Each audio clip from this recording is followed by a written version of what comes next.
ग्राम जोगीपुर में भव्य कलश यात्रा के साथ श्रीमद् भागवत कथा महापुराण ज्ञान यज्ञ का शुभारंभ हुआ। पहले दिन कथा महात्मा व्याख्यान करते हुए कथावाचक पंडित राजलोटन दीक्षित ने कहा है कि श्रीमद् भागवत कथा महापुराण कथा ज्ञान यज्ञ हमारे आदर्श के साथ जीवन जीने के तरीके सिखाती है।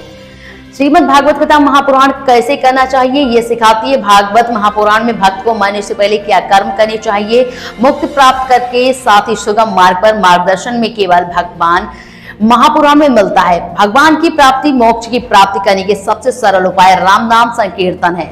जोगीपुर में बसाल श्रीमद् भागवत कथा महापुराण कथा का ज्ञान यज्ञ सप्ताह आयोजन किया गया, जिसकी शुरुआत रविवार को कलश यात्रा के साथ हुआ। जी हां, कथा वाचक पंडित राजलोटन दीक्षित ने महाराजा डोंगर गांव वाले कथा के पहले दिन पूरे गांव वासियों को एवं महिलाओं के साथ हजारों की संख्या में कलश यात्रा में अपनी सहभागिता दी।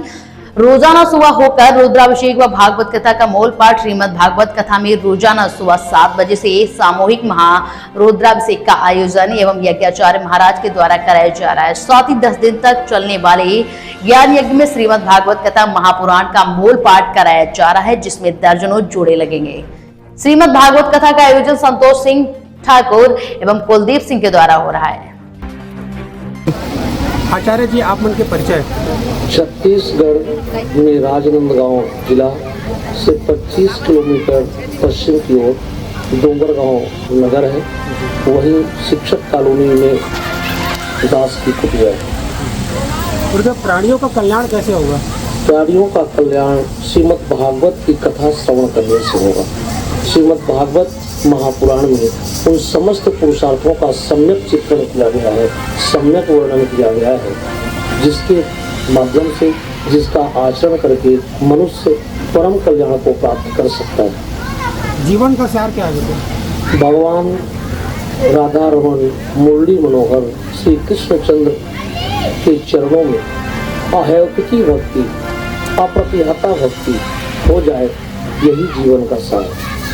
भगवान सर्व समर्थक है, फिर अवतार क्यों लेते हैं? भगवान सर्व सामर्थ्यवान है, उसके बाद भी प्रभु अवतार इसलिए लेते हैं कि प्रभु तो वहाँ बैठ करके सभी कृत्य कर सकते हैं, लेकिन उनके भक्तों को वो आनंद नहीं मिलेगा जो भगवान के साथ खेलने में मिलता है, जो भगवान के साथ खाने में मिलता है, जो भगवान के साथ विभिन्न प्रकार की क्रिया करने में मिलता है।